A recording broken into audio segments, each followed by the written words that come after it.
Hello, I am Yassine Charit. I'm an electronics engineer. I've also been actively working on drone systems for 7 years.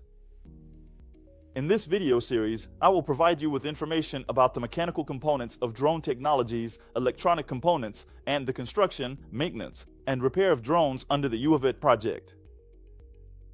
First of all, what are drone systems, why are they needed, and where are they used? Let's get started with these. Drones are cost-effective aircraft, highly maneuverable for risky missions, no cockpit or passengers, fewer safety protocols. Because they are smaller in size, they have a high mobility and can take part in critical tasks, where human intervention would be dangerous. No cockpit or strict safety rules allow longer flights than manned planes. Additionally, since their flight times are much longer compared to manned aircraft, they can operate for extended periods.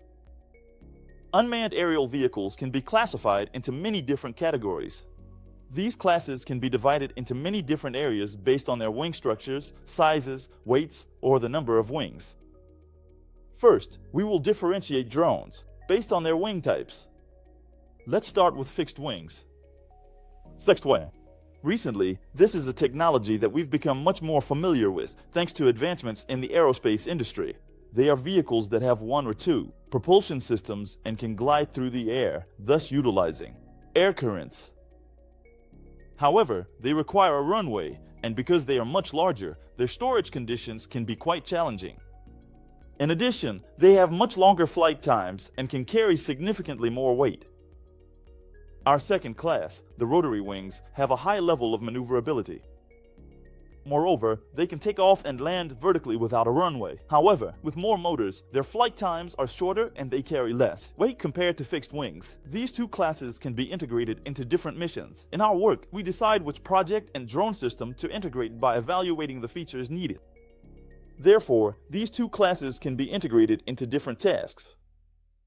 In our work, we decide which project and which drone system we can integrate by looking at the features we will use. There's also a new technology that we're just starting to get familiar with, which is the third class. Our class includes VTOL technologies. VTOLs are aircraft that can take off and land like a rotary wing, but they can also glide through the air like a fixed wing. Rotary wings and fixed wings encompass the features of both classes, rotary wing and fixed wing. In this video series, we will cover rotary wing unmanned aerial vehicles. Winged unmanned. We will provide you with information about the construction, maintenance, and repairs of aircraft, as well as their mechanical and electronic components, and software infrastructure.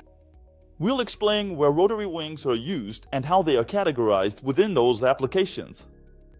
First, we can start by discussing where rotary wings are used. In fact, they are used in very critical areas. We see rotary wing systems in hobby and film studios. Recently, drone systems have increased for commercial use, like mapping and agriculture. Recently, we've also seen a significant increase in the use of drone systems for commercial purposes.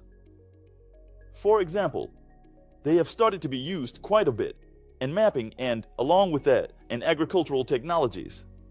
Because when they are included in agricultural technologies, they can perform spraying and fertilization much more efficiently. They can do this in a more advantageous way while also significantly reducing the loss rate. In this video series, we will sequentially cover all the remaining application areas of drone systems. At the same time, we will also see how the different missions of these drone systems are integrated, their working principles, and how they change based on their structure. We're reaching the end of our first video here. See you in the other videos.